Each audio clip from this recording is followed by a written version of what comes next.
মোৰ চেনেহৰ অসমীয়াইত কৰোঁ শতকোটি প্ৰণাম।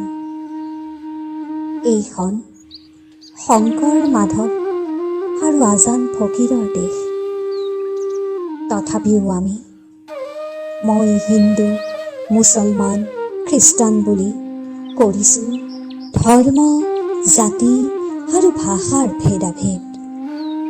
একেই ঈশ্বৰ আল্লাহ, যীশুৰ দান হৈ গঢ়িছোঁ উচ্চ নিচ সৰু ডাঙৰৰ বিভেদ।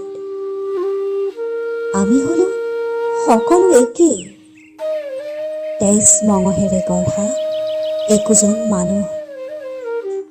আমাৰ তেজৰ নাই ৰঙৰ ধৰণ, কিন্তু আমি কিয় এক হ'ব নোৱাৰোনে? নিজৰ ভাই ককাইৰ দৰে মিলা প্ৰীতিৰে একেখন দেশতে জীয়াই থাকিব।